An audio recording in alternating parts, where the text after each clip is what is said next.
أعوذ بالله من الشيطان الرجيم. بسم الله الرحمن الرحيم. الحمد لله رب العالمين، والصلاة والسلام على سيد المرسلين وعلى آله وصحبه أجمعين. رب اشرح لي صدري ويسر لي أمري واحلل عقدة من لساني يفقهوا قولي. سبحانك لا علم لنا إلا ما علمتنا إنك أنت العليم الحكيم. ولا حول ولا قوة إلا بالله العلي العظيم. Kitab Al-Misbahul Munir, muka surat 4, baris yang kelima, baris yang keenam, baris yang ketujuh daripada bawah. Baris yang ketujuh daripada bawah. Qala al-muallifu rahimahullahu ta'ala wa nafa'ana bi'ulumihi amin. Dan rukun itu 5 perkara, yakni terbentuklah segala pekerjaan agama itu di atas 5 rukun, yang dinama akan 5 rukun Islam.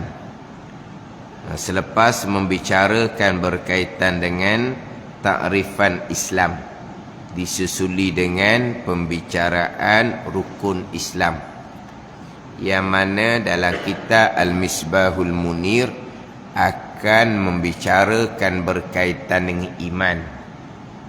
Kitab Al-Misbahul Munir akan membicarakan berkaitan dengan iman.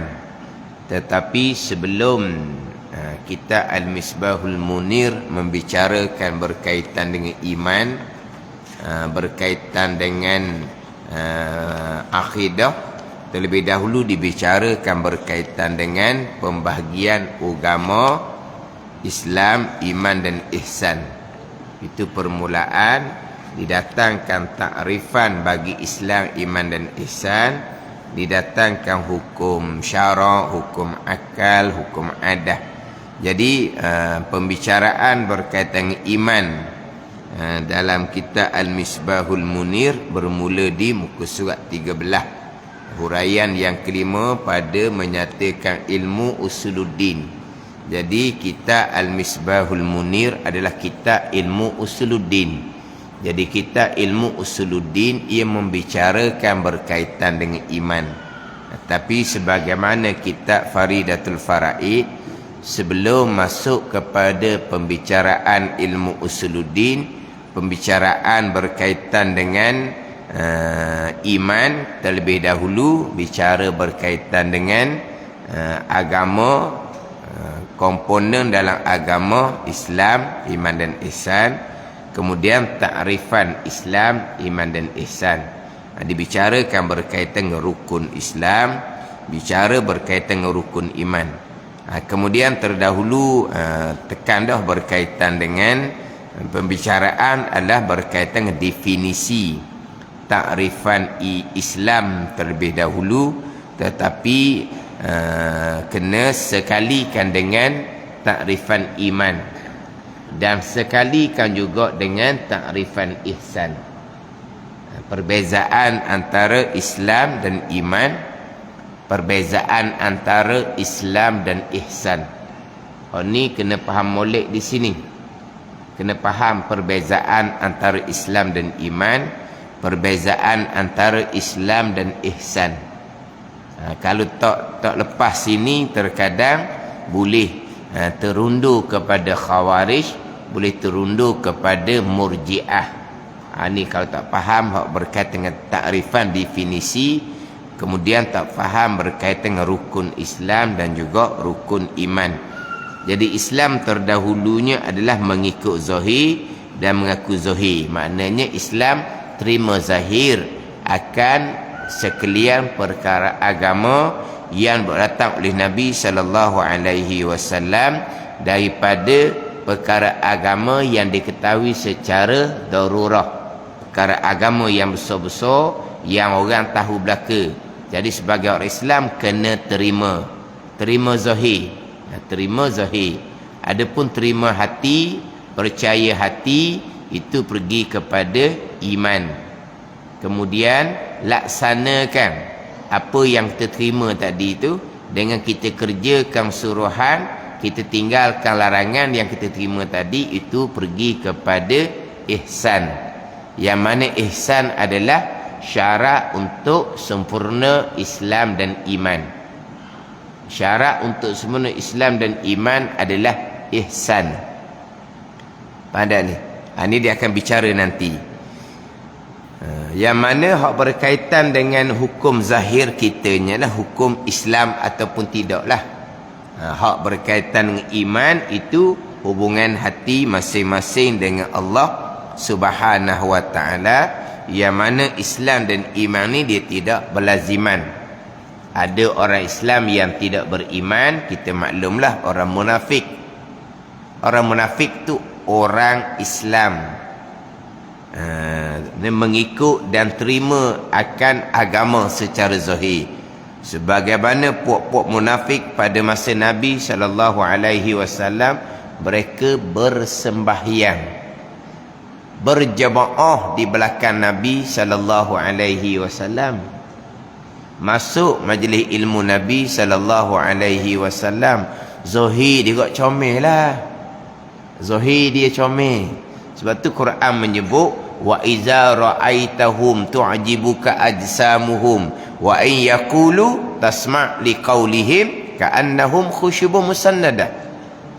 Tengok tu kita boleh wa iza ra'aitahum tu'jibuka ajsamuhum, mana zahir dia ni kita pun hairan.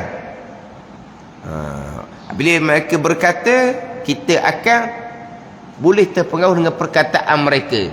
Tapi mereka ni ka'annahum khusyubun musannadah, umpama kayu bersandar tak ada nilai di sisi Allah Subhanahu wa ta'ala. Kalau tengok tu kata wa iza ra'aitahum tu'jibuka ajsamuhum wa in yaqulu tasma' liqaulihim. Kalau mereka berkata, kita dengar akan perkataan mereka, comelnya perkataan mereka. Ini cerita hak munafik pada masa Nabi sallallahu alaihi wasallam. Nah, zahirnya orang Islam tapi tidak beriman, kufur di sisi Allah Subhanahu wa taala. Islam hukum zahir, kafir di sisi Allah hukum akhirah. Pada ini Islam bicara hak zahir, hukum atas dunia, mereka orang Islam ataupun tidak. Adapun bicara hukum akhirah, beriman ataupun tidak. Bicara akhirah, beriman ataupun tidak. Bicara dunia, Islam ataupun tidak, dia orang Islam. Ibu bapa mereka Islam, anak otomatik Islam. Lepas tu iman akidah dia dengan Allah Subhanahu wa taala. Mengucap dua kalimah syahadah, ianya orang Islam. Hati dia beriman ke tidak? Dia mengucap ni kerana nak berkahwin dengan orang Islam sahaja ke? Dia mengucap dua kalimah syahadah kerana untuk dapat bantuan sahaja ke? Itu dia dengan Allah Subhanahu wa taala. Kita hanya hukum zahir. Mak ayah Islam, anak otomatik Islam. Tak pernah semayang puasa pun, dia orang Islam. Zahir dia orang Islam. Dia mengucap dua kalimah syahadah, dia orang Islam pada zahirnya. Tanda ni. Selagi dia tidak engkar tolak akan perkara agama yang diketahui secara darurah. Dia engkar tolak, barulah terbatal Islam yang diwarisi daripada ibu bapa. Ini kadang-kadang Islam lagi ke seseorang, walhal seseorang tu cukup 4 dahak, orang cakap. Cukup 4 dahak, cukup 4 tapang. Faham tak cukup 4 tapang? Maknanya serba-serbi hak Tuhan larang dia buat belaka. Serba-serbi hak Tuhan larang dia buat belaka. Hak Tuhan suruh semayang puasa tu jauhlah. Hak Tuhan suruh sembahyang puasa jauh. Hak Tuhan larang serba-serbi dia buat. Islam lagi ke? Islam lah. Semayang bang tidak, baca patah tak pandai, Islam lah. Islam ambil mana? Warisi daripada ibu bapa. Islam ambil mana? Dia mengucap 2 kalimah syahadah. Dia mengucap 2 kalimah syahadah, dia berkahwin dengan orang Islam. Orang Islam pula Islam hak baka je. Orang Islam hak semayang bang pun doa. Dia masuk Islam kan nak berkahwin dengan orang Islam. Yang dia bertemu dengan orang Islam ni pun bukan di tempat yang molek. Dia bertemu dengan orang Islam ni bukan di tempat yang molek. Dia pun masuk Islam kan tidak boleh nikah. Jadi hak pasangan Islam tu pun jauh daripada agama. Yang baru masuk Islam ni pun tak ada lah, tak reti apa perkara pun, tapi dia sudah mengucap 2 kalimah syahadah, dihukumkan sebagai orang Islam. Iman dia dengan Allah Subhanahu wa taala. Walaupun ihsan, pengabdian diri kepada Allah jauh, tak ada langsung, dia tetap orang Islam selagi dia terima secara zahir, dengan bahawa tidak pernah engkar tolak akan perkara agama yang diketahui secara darurah. Tak pernah keluar mulut dia semayang tak wajib ke, semayang tak pakar ke, puasa tak wajib ke, tak pernah timbul di mulut dia. Walaupun dia berjudi, minum arak, berzina, tadi dah cukup 4 tapang, tapi dia tak pernah pula mengatakan berjudi tu halal, minum arak tu halal, berzina tu halal. Dia tak pernah kata pun. Maknanya dia kekal sebagai orang Islam walaupun cukup 4 tapang. Ada ni. Bila kekal sebagai orang Islam, maka kita pun beramalah dengan mereka sebagai orang Islam. Mereka hidup, kita beramalah dengan mereka sebagai orang Islam. Mati pun kita uruskan mereka sebagai orang Islam. Ada ni. Jangan kadang-kadang hok jauh daripada agama ni, bukan semayangnya tidak, baca Fatihah tak pandai, tubuh penuh dengan lukisan. Dia panggil apa? Tatu. Tatu ke apa? Tatu tu orang tidur tu. Tatu. Mana penuh dengan lukisan. Tapi dia orang Islam macam kita. Mana apa? Mak kita, nenek kita, tonyang-tonyuk kita Islam, dia pun kita juga. Bukan kata dia Islam mu'alaf, tidak. Bukan kata mak ayah dia mu'alaf, tidak. Mak ayah dia, tu nenek dia macam kita, tapi jauhnya daripada agama. Fatihah tasyahud pun tak pernah nak baca, tubuh penuh dengan lukisan. Kita hukum dia macam mana? Orang Islam pada zahir. Sebab dia tak pernah keluar perkataan-perkataan yang mengingkar akan perkara agama yang diketahui secara darurah, dan tidak pernah melakukan perkara yang menyebabkan perbuatan menyebabkan batal Islam. Dia pergi sembah tuk pekong ke, atau perbuatan yang membatalkan Islam. Dia ambil Al-Quran dihina ke, itu perbuatan yang membatalkan Islam. Tidak pernah. Dengan perkataan ataupun perbuatan yang membatalkan Islam, dihukumkan sebagai orang Islam. Iman dia dengan Allah. Tapi ihsan zahirnya memang tidak ada. Orang Islam yang derhaka kepada Allah, orang Islam yang jauh daripada agama Allah Subhanahu wa taala, tapi dihukumkan sebagai orang Islam. Apa dia ni? Kalau tak faham sini, Islam apa lagi, cukup 4 tapang Islam. Sebab Islam dengan makna terima, al-inqiyad wal istislam, terima, serah diri. Apabila agama menyatakan wajib, terima wajib. Agama menyatakan haram, terima haram. Walaupun hak wajib tu tak buat sekalipun, walaupun hak haram tu tak tinggal sekalipun, orang Islam.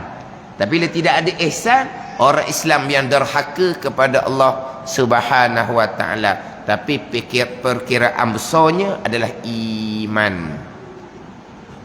Iman itu perkiraan yang paling besar sekali. Kemudian iman yang sah tadi pula dikuatkan dengan ihsan, pengabdian diri kepada Allah Subhanahu wa taala. Iman yang sah dikuatkan pula dengan ihsan, pengamdian diri kepada Allah Subhanahu wa taala. Jadi ihsanlah syarat untuk sempurna iman. Ihsanlah syarat untuk kuat iman. Ihsan syarat untuk sempurna, ihsan syarat untuk kuat iman. Faham tak ni? Jadi ihsan syarat untuk sempurna Islam dan iman.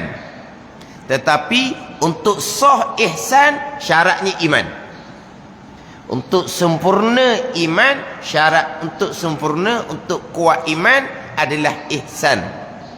Untuk kuat iman, ihsan. Untuk sah ihsan adalah iman. Ada ni? Untuk kuat iman dengan ibadat. Sembahyang puasa tu ihsan. Untuk sah ibadat adalah iman. Orang yang tidak beriman, berpegang akidah yang kufur, ihsannya, ibadahnya tidak sah, tidak diterima oleh Allah Subhanahu wa taala sama sekali. Sekarang pengabdian diri kita kepada Allah zahir dan batin dengan mengerjakan suruhan, dengan meninggalkan larangan, ihsan anta budallah. Nabi kata bahawa engkau mengabdikan diri akan Allah. Apa makna mengabdikan diri akan Allah? Mengerjakan suruhan zahir dan batin dan meninggalkan larangan zahir dan batin. Jadi pengabdian diri inilah yang akan menguatkan iman kita, yang akan mensempurnakan iman kita. Tapi untuk sah pengabdian diri kepada Allah, mari daripada iman.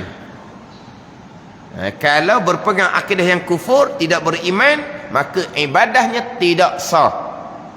Faham tak ni? Itu kaitan antara ihsan dengan iman. Itu perkiraan.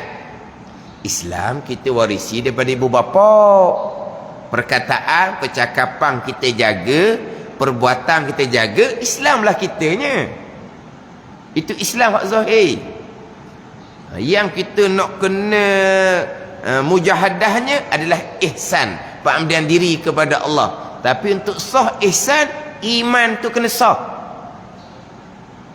Kalau iman tidak sah, berpegang akidah yang kufur, ihsan, sembahyang puasa tidak sah. Bukan setakat tidak diterima oleh Allah, tidak sah. Jadi perkiraan kita adalah iman dan ihsan.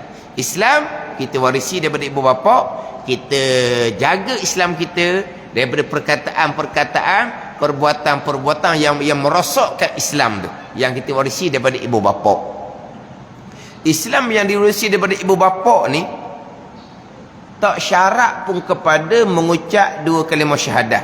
Sebab tu cerita tadi, hak Islam yang tak tahu baca Fatihah, orang Islam yang diwarisi di bapa yang tak tahu baca tasyahud, kemungkinan tak pandai pun nak asyhadu an la ilaha illallah wa asyhadu anna muhammadar rasulullah. Tetap dia orang Islam. Tapi ihsan ni tidak adalah.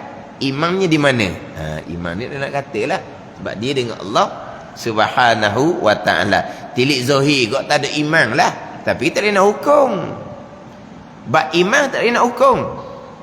Walaupun ada muqtada dia. Muqtada ni panggil. Ada dengung. Mirip. Meh. Peseng. Ada muqtada sekalipun. Ni orang ni tak ada iman langsung ni. Ada muqtada sekalipun, tetap kita tidak boleh menghukum. Bab iman dia dengan Allah Subhanahu wa taala. Walaupun ada muqtada dia. Ada apa? Dengung. Pada dengung. Faham dengung? Dengung ni bukan dengung baca Quran tu. Dengung pada dengung. Dia punya meh pada dengung. Tak tahu apa? Maknanya kalau tengok pada peseng tu Fatihah dak anda baca, tasyahud dak anda baca, mengucap dua kalimah syahadah pun dak pandai, Islam warisi, iman duduk mana? Walaupun gitu pun kita tidak boleh menghukum. Orang ni orang yang kafir di sisi Allah. Islam pada zahir je sebab dia warisi daripada ibu bapa. Walaupun dia tak pandai mengucap sekalipun, di Islam warisi daripada ibu bapa, tak syarat mengucap. Syarat mengucap ni orang kafir nak masuk Islam. Islam warisi tak syarat mengucap. Tak pandai mengucap pun kita hukum dia sebagai orang Islam. Tapi iman dia macam mana? Mengucap pun tak pandai. Ni kafir di sisi Allah ni. Tak boleh kita menghukum. bab iman. Bapa tu masing-masing dengan Allah. Cuma kita hukum dia orang Islam, ihsan dia tak ada. Pengamdian diri kepada Allah memang tak ada. Dia orang yang derhaka kepada Allah Subhanahu wa taala. Tu bab ihsan. Tidak ada pengamdian diri kepada Allah Subhanahu wa taala. Hak mengaji dah kitab Faridah apa semua, tu jelaslah perbezaan antara Islam, iman dan ihsan. Orang Islam yang tidak beriman, orang munafik. Orang beriman yang tidak Islam, ni saya biasa ceritalah. Orang beriman yang tidak Islam. Jadi macam mana kita kata dia beriman? Walau iman dia dengan Allah Subhanahu wa taala. Hak ni kita tak boleh nak kata, tapi kita tahunya kemudian orang yang beriman tetapi zahirnya orang kafir, bukan orang Islam. Tadi sebut dah kan, iman dia dengan Allah. Macam mana kita boleh kata dia beriman dalam keadaan dia tidak Islam? Ini hak dicerita kemudian setelah dia menjadi orang Islam.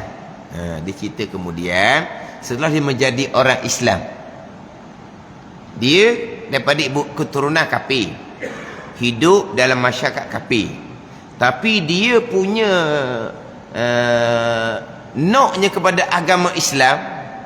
Dia belajar, dia membaca, dia bertanya. Contohnya pada ni, hati dia percaya kepada Allah sebagai Tuhan. Hati dia percaya kepada Nabi Muhammad sallallahu alaihi wasallam sebagai utusan Allah. Memang hati dia percaya. Yang kita duk bicara bab malaikat, dia percaya. Bicara bab barzah, dia percaya. Akan dibangkitkan kembali, dia percaya. Dia percaya. Sebab apa? Sebab dia membaca, dia bertanya, dia percaya. Hati dia betul-betul percaya. Tetapi oleh kerana kekangan di tempat dianya, tempat keluarga hak beragama kafir yang kuat, jadi dia tidak ada keberanian untuk mengucap dua kalimah syahadah. Orang seumpama ni terkadang sembahyang senyap-senyap, terkadang sembahyang senyap-senyap, tapi kepercayaan hatinya memang sepenuhnya kepada Allah Subhanahu wa taala, kepada Rasul, kepada agama. Memang dia percaya sangat-sangat. Tapi oleh kerana ada perkara yang menghalang, yang menyebabkan tidak berani nak mengucap dua kalimah syahadah. Sebab hidup dalam masyarakat kafir belaka, ibu bapa yang kuat dengan agama kafir dia. Ini cerita hak negeri-negeri yang agak ni orang Islam kurang lah. Bila dia pun berpindah ke Kuala Lumpur, dia masuk universiti dia sudah bebas daripada keluarga. Dia sudah ada keberanian, dia pun mengucap dua kalimah syahadah. Secara zahir orang Islam. Ada ni, dia sebagai orang Islam. Ni kadang-kadang dalam di IKIM ada satu slot yang membicarakan berkaitan dengan hak mu'allaf. Diceritalah macam mana timbulnya mereka nak masuk pada Islam. Diceritalah macam-macam ceritalah. Ditentang oleh keluarga, yang dibenar oleh keluarga, macam-macam cerita. Tapi yang dia cerita, dia mengucap tu kemudian, tapi dia kata dia sembahyang dah senyap-senyap. Ada ni, dia memang percaya kepada Allah Subhanahu wa taala. Macam mana iman dia? Islam dia tak ada lah. Sekarang ni dia sudah Islam, dia sudah mengucap dua kalimah syahadah. Dia orang Islam bermula daripada dia mengucap, dia orang Islam. Tapi iman dia, iman dia sebelum daripada tu dia sah sebagai orang beriman. Sebab untuk sah iman tidak bergantung kepada asyhadu alla ilaha illallah wa asyhadu anna muhammadar rasul. Tak gantung situ. Untuk sah iman tidak bergantung kepada dua kalimah syahadah. Dua kalimah syahadah untuk sah sebagai orang Islam. Maknanya dia orang beriman dah, tetapi zahir kafir sebab belum mengucap dua kalimah syahadah. Di sisi Allah ianya orang yang beriman. Kalau dia mati saat tu, ni kalau ni dia tak mati ni, dia mengucap dua kalimah syahadah, dia boleh masuk, dia hakim cerita dia punya sejarah dianya, tak matilah. Mana kalau dia mati saat tu, dia orang yang kafir pada hukum zahir, jenazahnya kafir, ulu kafir lah. Tapi di sisi Allah ianya orang yang beriman, ahli syurga. Gitu je lah. Atau antara Islam dan iman dia tidak berlaziman. Cuma orang yang beriman yang tidak Islam ni, kita tak tahu tadi cerita kemudian ketika dia sudah Islam. Dia cerita hak masa dahulu sebelum dia mengucap dua kalimah syahadah. Itu antara Islam dan iman. Islam zahir, iman hati, masing-masing dengan Allah Subhanahu wa ta'ala. Orang yang mengucap dua kalimah syahadah, dia tak percaya hanya setakat untuk berkahwin contohnya, dia orang Islam tapi tidak beriman dengan Allah Subhanahu wa ta'ala. Kemudian dia pun diberi pendidikan oleh isteri dia ke, keluarga isteri dia ke contohnya, dia pun barulah percaya pada Allah dan Rasul, barulah dia dihukumkan sebagai orang yang beriman di sisi Allah Subhanahu wa ta'ala. Pada masa dia mengucap tu sebut Allah Ta'ala, dia tak percaya, tapi dah dia nak berkahwin, mengucaplah. Ada ni. Tapi bila dia dapat didikan agama yang sebenar, marilah kepercayaan daripada Allah dan Rasul, maka dia dihukumkan sebagai orang beriman di sisi Allah. Tapi pada masa dia mengucap dua kalimah syahadah, kepercayaan daripada Allah dan Rasul ni bukan sampai seperti kepercayaan kita. Kita percaya pada Allah dan Rasul ni secara tafsil, secara terperinci. Dia mengucap dua kalimah syahadah, dia percaya kepada Allah sereka-reka pun sah dah iman dia. Walaupun dalam iman, dalam akidah dia masih lagi berpegang akidah kafir lama sekalipun, sah iman dia. Dia mengucap dua kalimah syahadah, hati memang percaya kepada Allah Subhanahu wa ta'ala sebagai Tuhan. Pada ni. Tapi dah dijahil. Dia baru masuk Islam, dia jahil. Kepercayaan dia tu masih lagi ada hak kafirnya. Maka batal dah iman dia. Tidak dimaafkan kerana dia jahil baru masuk Islam. Ada ni. Dia mengucap dengan syahadah, dia percaya Allah jua Tuhan. Ada ni. Mungkin dia percaya hak berlaku ni bukan perbuatan Allah, perbuatan makhluk contohnya lah. Itu pegangan kafir. Tapi dia jahil, dia tak belajar lagi. Tu dia maafkan, tak kafir dianya. Iman dia tak batal. Islam ni mengucap dua kalimah syahadah, tak belajar tak apa pun Islam sampai ke mati dah dianya. Bab Islam tu kita cerita bab iman. Dia mengucap dua kalimah syahadah, Islam lah dianya. Walaupun dia tak pernah belajar sebab dapat pasangan jauh dari beragama, Islam sampai ke mati dianya.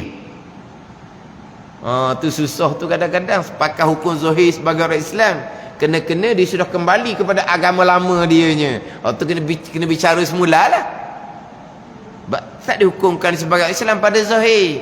Pada nyata dia sudah kembali pada agama lama, mana perbuatan tu perbuatan yang membatalkan Islam, maka dia bukan Islam dah lah. Jadi dia mengucap dia kalimah syahadah, dia orang Islam. Bab iman, masa dia mengucap, dia percaya kepada Allah dan Rasul. Percayanya qada dia, qada orang jahil, maka sah iman dia. Bila sah iman, segala dosa-dosa terdahulu diampuni oleh Allah Subhanahu wa ta'ala. Di saat pertama sah dia sebagai orang beriman. Di saat pertama sah sebagai orang beriman, diampuni sekalian dosa. Mati saat tu syurga dianya, sebab dia orang yang beriman. Sebab dia mengucap kalimah syahadah, dia percaya di hati akan Allah dan Rasul. Walaupun di kepercayaan dia masih lagi banyak lagi pegangan yang salah, tapi dimaafkan pegangan salah tu kerana dianya jahil. Jahil yang dimaafkan, jahil baru masuk Islam. Ada ni. Kemudian dia kena belajarlah untuk mengenal Allah dan Rasul secara tafsil, untuk melengkapkan keenam rukun iman. Dia wajib belajar kemudian. Tapi masih dia mengucap tu, sah iman dia kalau dia percaya. Percaya secara ringkas. Bukan percaya macam kita. Pada ni. Bila cerita, sah iman dia. Diampuni sekalian dosa, kalau mati syurga Allah Subhanahu wa ta'ala. Itu bab iman. Bab Islam, mengucap sahaja Islam lah. Ada ni. Memang pernah jumpa orang mu'allah apa dia masuk Islam belah tahun dah. Mu'allah juga panggil. Tak tahu apa satu. Sebab dia berkahwin dengan orang Melayu gitu. Dia Melayu gitulah. Layu gitulah. Jadi maknanya dia dengan orang Melayu tu sebalah je. Serupa je. Mana belah tahun dah. Kata Islam. Semayang dok, puasa dok, tak tahu apa satu. Kena perempuan isteri tu dengan keluarga perempuan sama je. Nama je Islam. Tapi Islam lah. Tukang di Islam. Sebab dia tak berkata hak pelik-pelik dan tidak melakukan perkara membatalkan Islam. Islam dah dianya. Ada ni. Jadi mengucap dia kalimah syahadah dihukumkan sebagai orang Islam. Ni saya pernah sebut ni sebab dalam pengajaran radio benar. Kalau seseorang sebab saya duk tekan belajar sifat 20, maka ditimbullah persoalan. Macam mana dia kata? Kalau seseorang mengucap 2 kalimah syahadah, belum sempat belajar sifat 20 dia mati. Nak tanam mana? Ni nak tanya sangat ni sifat 20 ni lah. Sifat 20 ni. Kalau seseorang masuk Islam, belum sempat belajar sifat 20, dia mati. Nak tanam mana? Ada ni. Jadi soalan tu tak erti sangat lah orang panggil. Tak erti sangat. Mengucap 2 kalimah syahadah itu Islam. Belajar sifat 20 itu iman. Tak nak beza antara Islam dengan iman kok. Ihsan pun tak nak beza. Antara ihsan dengan maqam ihsan. Hak maqam ihsan tu, maqam musyahadah, kita nak ada maqam ihsan belah Kedah ni. Cuma 3 rendah je. Ni. Payahlah. Orang yang tidak tak belajar betul-betul. Hak macam kitab-kitab Faridah ke Al-Misbahul Munir ke, mengucap 2 kalimah syahadah, dia orang Islam. Mati tanam mana? Mati sebagai orang Islam. Faham tak? Lepas tu tak belajar sebab 20, itu bab iman. Dia wajib akan belajar sebab 20 kemudian.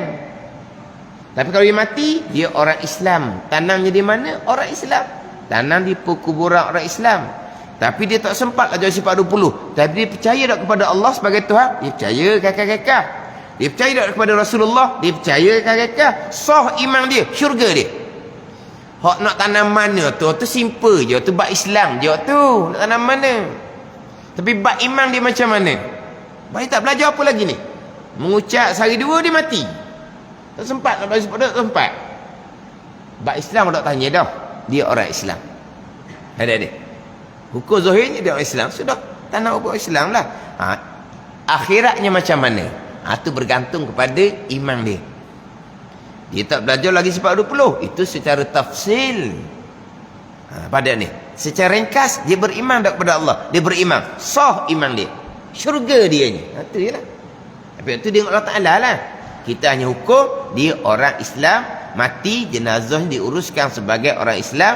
Dikebumikan di perkuburan orang Islam. Jadi kalau tanya, mengucap 2 kalimah syahadah, belum sempat belajar sifat 20, mati nak tanam mana? Tu soalan budak-budak lah orang panggil. Tak nak beza antara Islam dan iman. Ini kita bicara bab Islam. Terima zahir. Bab iman, percaya hati. Islam dan iman tidak berlaziman. Kemudian ihsan, syarat untuk sempurna Islam dan iman. Ihsanlah yang kita kena mujahadah. Islam kita warisi, iman kita ngaji molek, bab akidah kita ngaji molek, Makna sah kita sebagai orang yang beriman.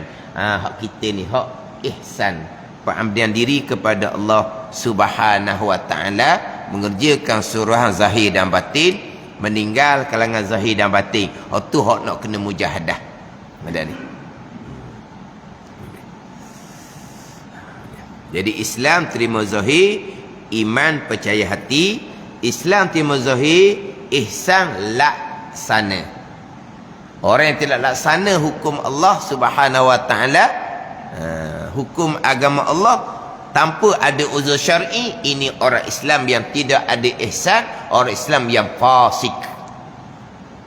Dia orang Islam diterima segala hukum hakam agama Allah Subhanahu wa taala, tapi tidak melaksanakan hukum agama dalam diri contohnya, tidak melaksanakan hukum agama dalam keluarga contohnya, tidak melaksanakan hukum Allah dan negara contohnya, tanpa uzur syar'i, ini orang Islam yang tidak ada ihsan, orang Islam yang fasik, yang berdosa, yang derhaka kepada Allah Subhanahu wa taala. Tapi tidak laksanakan perintah agama, tetap orang Islam. Tidak laksana perintah agama, tetap orang Islam selagi terima. Kalau terima, laksanalah. Kalau tak laksana, tak terima lah tu. Engkau tolak, salah sangat-sangat pemahaman seumpama tu. Faham tak ni? Jadi terkadang persoalan yang tak kena dengan soalan. Apakah hukum laksana hukum agama Allah separuh-separuh? Islam dia sah ke tidak laginya? Tanya gitu.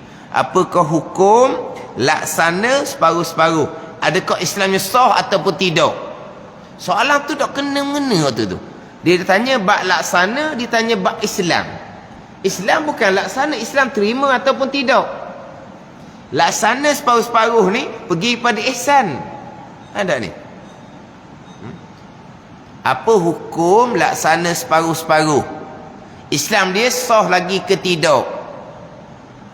Kau tanya laksana dengan Islam, tak kena soalan. Sebab Islam bukan laksana. Laksana ni mengerjakan suruhan, meninggal kalangan itu laksana. Itu pergi kepada Islam. Itu pergi pada Islam. Laksana itu pergi pada ihsan. Nak tanya bab Islam ni, apa hukum dia terima separuh-separuh, dia engkar separuh-separuh? Baru tanya Islam dia macam mana? Terima separuh-separuh, engkar separuh-separuh. Engkar separuh-separuh, engkar satu perkara saja yang diketahui secara darurah, batal dah Islam dia ni. Macam sebut minggu lepas, hanya perkara sunat saja, kerat kuku. Tapi ini perkara agama yang diketahui secara darurah. Orang tahu belaka kat kuku ni syariat Nabi sallallahu alaihi wasallam. Ijma' ulama syariat Nabi. Dia tolak hukum kat kuku, batal Islam dia. Bukan engkar separuh-separuh, engkar satu perkara agama yang diketahui secara darurah, maka batal dah Islam dia ni. Bukan engkar separuh-separuh. Engkar macam mana? Engkar kewajipan sembahyang, batal Islam dia. Engkar kewajipan puasa, batal Islam dia. Ada ni. Adapun dia tidak laksana, tu pergi pada ihsan. Laksana separuh-separuh macam mana? Ada orang berpuasa, sembahyangnya tidak. Mana apa tu? Dia laksanakan perintah puasa, dia tidak laksanakan perintah sembahyang. Laksana separuh-separuh lah tu. Dia bersembahyang, dia berpuasa, dia aurahnya tidak tutup. Berarti dia laksana perintah sembahyang, dia laksana perintah puasa, perintah tutup aurah dia tidak laksana. Separuh-separuh tu. Ada ni. Tu kira zahir. Hak separuh-separuh ni banyak lah kitanya. Perintah zahir kita laksana, perintah batin. Larangan zahir kita tinggalkan, larangan batin. Tu separuh-separuh belakalah tu. Pada ni Islam tetap dah, iman tetap dah. Tapi orang Islam yang beriman, yang derhaka kepada Allah, tak ada ihsan.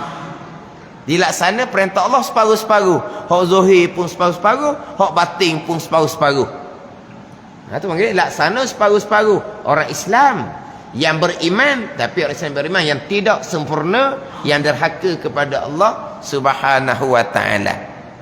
Jadi tanya apa hukum laksana separuh-separuh? Islam dia sah ke tidak? Soalan tu tak betul. Sebab bab Islam bukan bab laksana ataupun tidak. Bab Islam terima ataupun tidak. Laksana ataupun tidak itu pergi kepada bahagian ihsan. Kita ni suruhan agama, larangan agama dalam diri kita, kita laksana sepenuhnya. Dalam keluarga kita laksana sepenuhnya. Kita laksana sepenuhnya. Bukan dalam keluarga, dalam diri kita kita laksana sepenuhnya. Hak perintah zahir, perintah batin.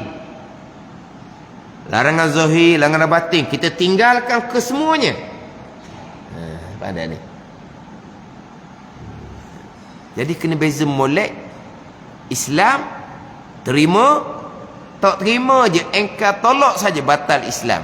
Ihsan laksana, mengabdikan diri akan Allah. Tidak laksana, berdosalah, derhaka kepada Allah Subhanahu wa taala. Islam kekal, iman kekal, tetapi Islam iman yang tidak sempurna. Ke kita macam mana? Iman kita sempurna, iman kita kuat. Macam mana pengabdian diri kita kepada Allah?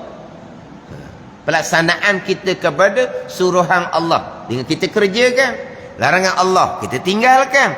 Sempurna, habis. Sebahagian-sebahagian, separuh-separuh kat kitanya. Orang Islam yang beriman tetapi tidak sempurna, derhaka kepada Allah Subhanahu wa taala. Itu kena jaga, sebab kalaulah Islam tu laksana, tidak laksana perintah Allah, tidak menghukum dengan hukum Allah, batal Islam. Itu khawarij, bukan di sunnah wal jamaah. Khawarij, Islam ni qaulun wa amalun. Itu khawarij. Islam ni terima dan laksanakan. Terima kewajipan sembahyang serta sembahyang. Terima kewajipan puasa serta puasa. Terima bahawa berjudi haram serta tinggal judi. Terima bahawa minum arak haram serta tinggal minum arak. Barulah orang Islam. Terima tapi tak semayang, tak puasa, berjudi, minum arak, kafir. Itu khawarij, bukan ahli sunnah wal jamaah.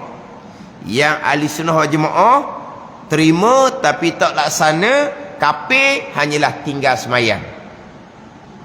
Terima kewajipan sembahyang, sembahyangnya tidak, kafir di sisi pandangan mazhab Hambali. Adalah hak terima tapi tak laksana. Dia mengaku sembahyang wajib, sembahyang tidak, kafir. Ni mazhab Hambali. Adapun dosa-dosa yang lain, ahli sunnah jemaah melakukan dosa selagi terima tidak engkar hukum, kekal sebagai orang Islam. Buat dosa kafir, khawarij, bukan ahli sunnah. Buat dosa kafir, buat dosa tidak laksana hukum Allah lah. Allah perintah tak buat, Allah larang gigi langgar. Pada ni itu tak laksana hukum Allah, kafir atau khawarij.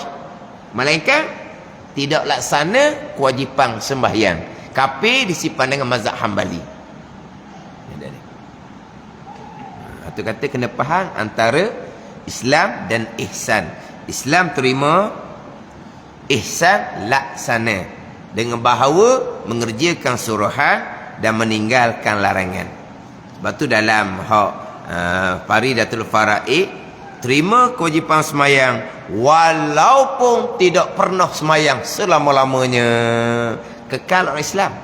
Itu mazhab Syafi'i kita lah. Saya kita engkar macam mana semayang tak wajib. Sebab apa? Sebab dia dengan Tuhan rapat dah.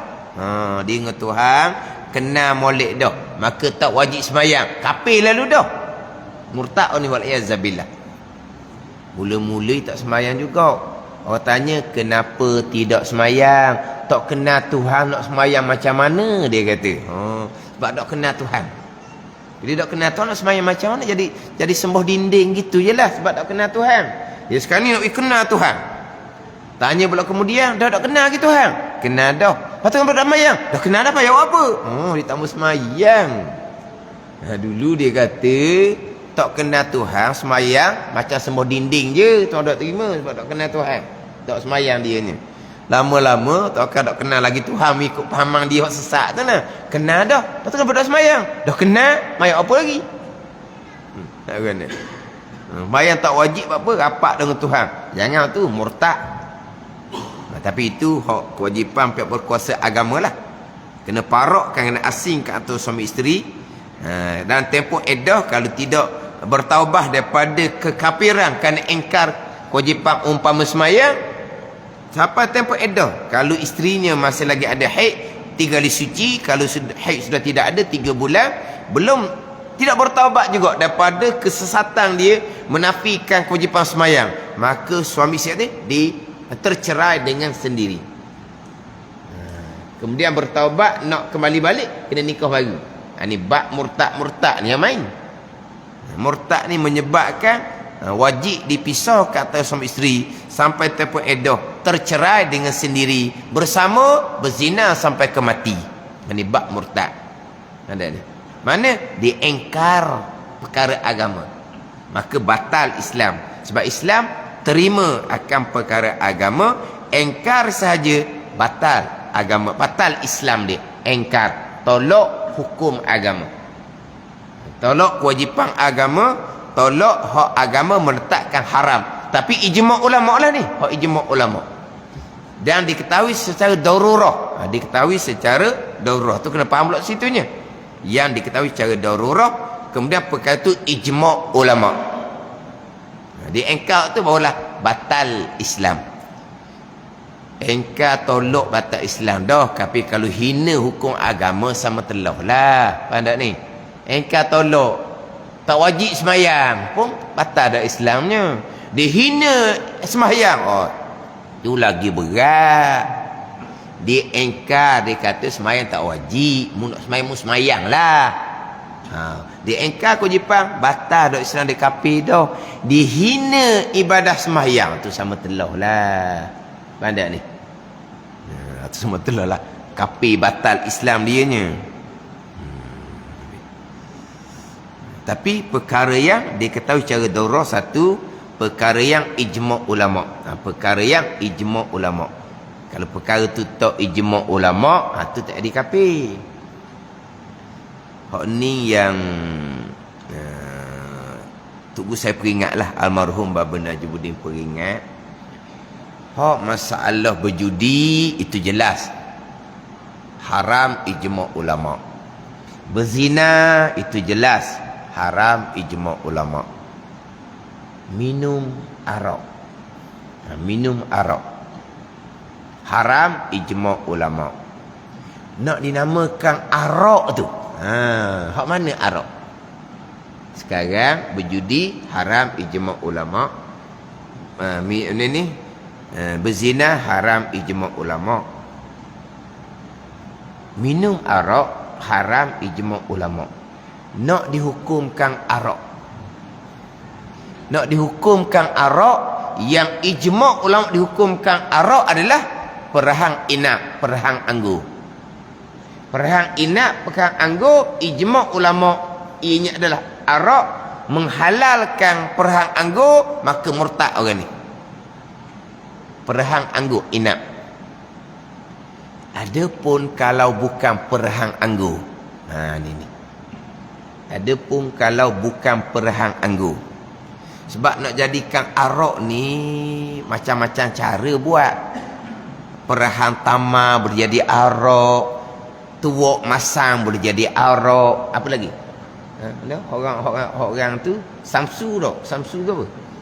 Samsu tu ke apa ni? Hak timbul minum air samsu, hak racun, hak mati tu kan, ke apa tu? Hak samsu tu, tu daripada perahang apa? Tak tahu. Dia maknanya kalau orang Arab kok perahang tamar lah. Kalau kita kok tuak masam tu. Kan tak ni? Sekarang ni banyak lah sekarang ni. Air ketung lagi dah. Air ketung tu daun. Tahu? Daun. Bukan daun. Air ketung tu dia masuk daun kan?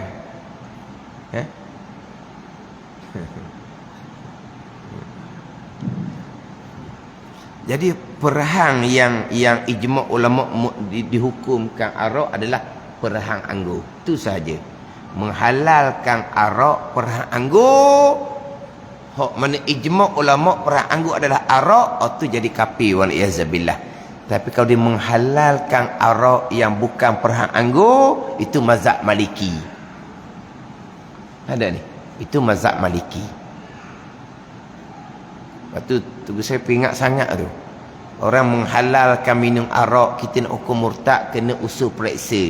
Arak mana yang dihalalkan? Arak daripada perhang anggur. Tu memang kafir lah. Sebab itu ijma' ulama. Ianya dihukumkan arak. Perhang anggur ni wallahu alam lah. Kalau salah kok. Kalau belajar-belajar dahulu, anggur Perancis. Anggur mahal. Anggur Perancis. Sebab di perhang anggur ni lagi lama, bertahun-tahun, berpuluh tahun, itu lagi mahal. Perhang anggur. Itu memang hak mahal. Itu barulah menghalalkan minum arak perhang anggur. Maka orang ni murtad. Sebab itu ijma' ulama.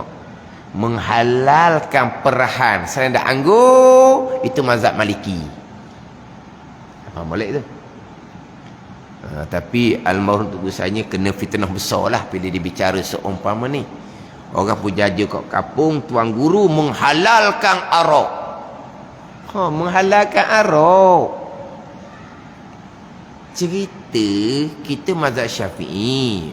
Hak memabukkan hukum arak belaka tak kira perhang apa pun, haram semata-mata, tu mazhab Syafi'i. Tapi persoalan sekarang kalau orang menghalalkan, menghalalkan hak kata haram mazhab Syafi'i, kafir lah. Menghalalkan hak haram ijma' ulama' weh di kafir. Nak jaga situ, takut di kafir yang bukan kafir tu akan balik pada diri sendiri. Tapi orang punya fitnah tu menghalalkan arak. Marilah penceramah. Ada satu tuan guru menghalalkan arak di mai ceramah. Bunyi apa pondok ceramah dia ni. Menghalalkan arak. Kalau mati tuan guru ni nanti, langit tidak akan terima, akan jadi hantu duk ngusik di pangkal-pangkal pokok buluh, dia kata. Sedap dia mari ceramah. Dia dengar buah-buah kampung ni. Tugu menghalalkan arak. Tugu mana nak menghalalkan arak? Orang jahil pun tak berani nak menghalalkan arak. Ni. Bukan menghalalkan arak. Kalau ada orang menghalalkan arak, jadi kafir ke tidak? Menghalalkan arak, hak perhang anggur, hak haram ijma' ulama, jadi kafir. Menghalalkan arak yang bukan perhang anggur, tu mazhab Maliki. Nak cerita gitu je. Menghalalkan arak jadi kafir ni hak mana? Kita mazhab Syafi'i yang memabukkan arak belaka dah, kita mazhab Syafi'i. Ada. Tetapi kalau mabuk, mazhab Maliki pun haram. Haram kerana mabuk, bukan haram kerana arak. Padahal ni bab arak lain, bab mabuk lain. Kalau kata mabuk, kita ni ada penyakit pelik. Kalau minum air teh mabuk, kita minum haram lah sebab mabuk. Kerana arak, bukan arak, kerana mabuk. Padahal ni. Macam minum air ketung tu. Bukan nak cerita ni. Jangan cari daun ketung pula. Ada obat tu. Ada obat. Tapi yang tak salah guna lah. Hak salah guna tu dia rebuh air ketung, dia bubuh benda lain pula, air bateri ke apa dia bubuh. Tu memang untuk memabukkan. Tu memang haram lah. Tu memang memabukkan.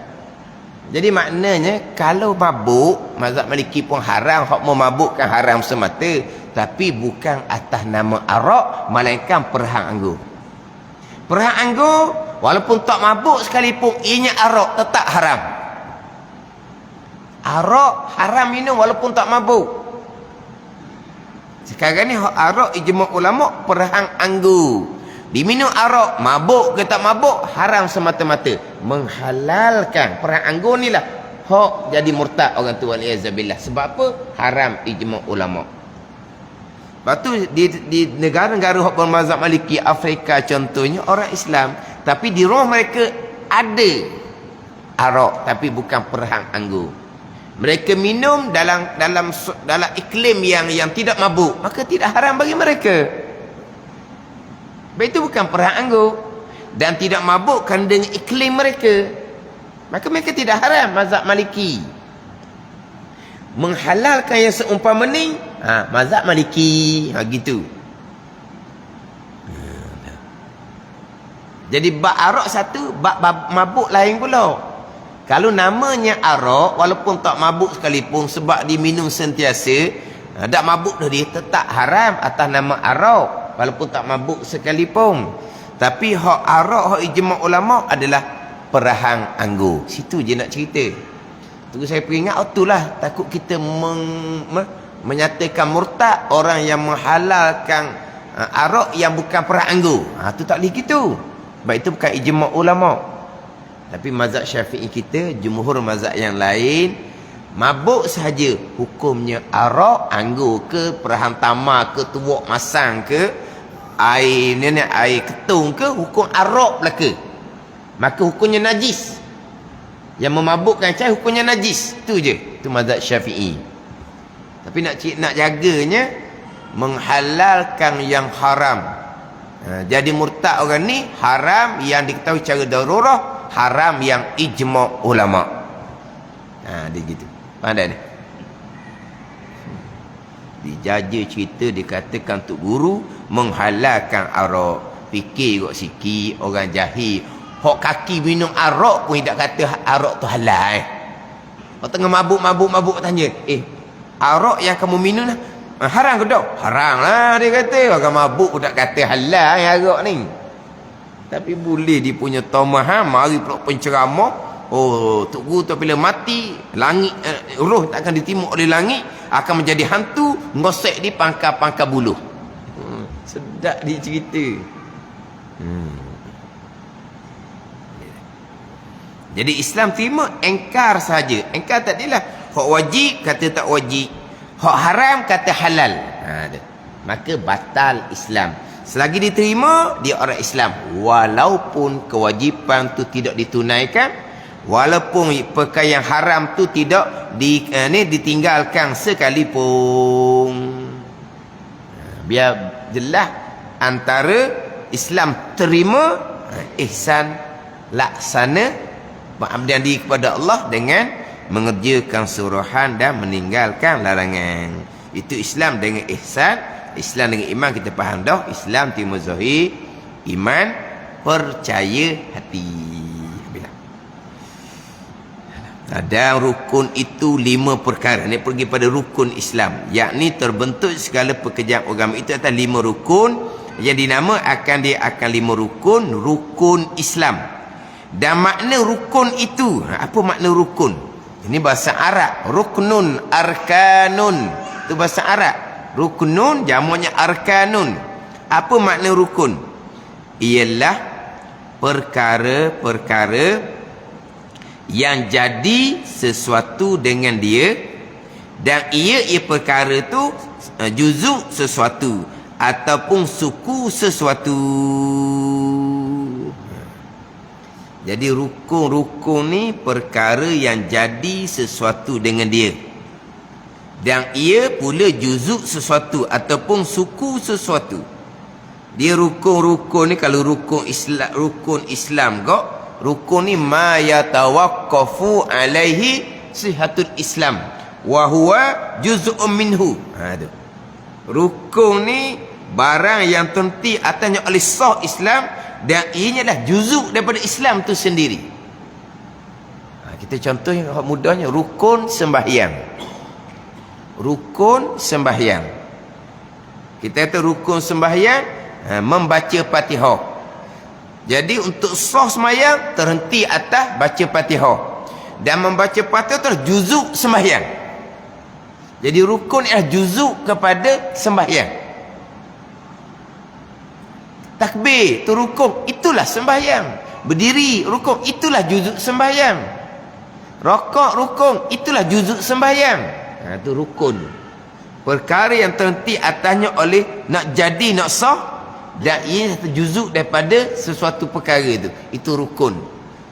Dia syarat lain. Syarat nak sah satu perkara kena lengkap dia punya syarat. Tapi syarat bukan satu juz daripada sesuatu. Contoh, syarat untuk sah sembahyang berwudu. Syarat untuk sah sembahyang berwudu. Fatihah syarat untuk sah sembahyang samalah. Tapi bezanya wudu bukan satu juzuk daripada sembahyang. Fatihah satu juzuk daripada sembahyang. Itu beza rukun dengan syarat. Rukun syarat sama je. Nak sah kena lengkap rukun, nak sah kena lengkap syarat. Tapi bezanya rukun juzuk daripada sesuatu, Fatihah juzuk sembahyang, rokok juzuk pada sembahyang. Syarat contohnya berwuduk. Berwuduk bukan juzuk sembahyang. Dia luar daripada sembahyang, sebelum daripada sembahyang, dikekali sampai ke selesai sembahyang. Tapi dia bukan sebahagian daripada perbuatan sembahyang. Itu dipanggil syarat. Jadi rukun dan syarat sama-sama. Nak sah sesuatu terhenti atas rukun, nak sah sesuatu terhenti atas syarat. Yang bezanya rukun adalah juzuk daripada sesuatu, syarat bukan juzuk daripada sesuatu. Jadi rukun Islam ni, perkara nak sah Islam kena lengkapkan dia punya rukun ni. Sebab apa? Itu juzuk daripada Islam. Tapi macam mana pula kata rukun ni juzuk daripada sesuatu? Rukun Islam juzuk daripada Islam. Itu kena hurah pula lah. Sebab rukun Islam mengucap dua kalimah syahadah. Kita orang Islam asal ni tak mengucap pun tak apa. Islam dah. Ada ni. Rukun Islam mendirikan sembahyang. Ada ni. Tapi orang yang tidak dirikan sembahyang tetap orang Islam walaupun tak ada mendirikan sembahyang. Dah kata juzuk macam mana pula? Tu kena satu-satu lah. Ada ni. Sekarang rukun juzuk kepada sesuatu. Jadi mendirikan sembahyang juzuk kepada Islam. Tanpa mendirikan sembahyang maka batal Islam. Macam tadi, tanpa membaca Fatihah batal sembahyang. Mana? Tanpa membaca Fatihah batal sembahyang. Sebab Fatihah ada juzuk sembahyang. Itu rukun. Jadi mendirikan sembahyang, berpuasa Ramadan, rukun juzuk kepada Islam. Tanpa mendirikan sembahyang, tanpa berpuasa, tak ada juzuk Islam, batal Islam. Batal tak? Tak. Lepas tu kata rukun macam mana? Lepas tu kena bicara beberapa kaedah pula di situnya. Sama ada rukun hakiki ke rukun urfi ke. Lepas tu kena bicara lain pula. Kita fahamlah. Tanpa melengkapkan rukun sembahyang tidak sah. Sebab rukun adalah juzuk sembahyang. Tanpa juzuk tak ada lah sembahyang. Tanpa rokok tak ada sembahyang, itu juzuk sembahyang. Tanpa sujud tak ada sembahyang, itu juzuk sembahyang, itu rukun.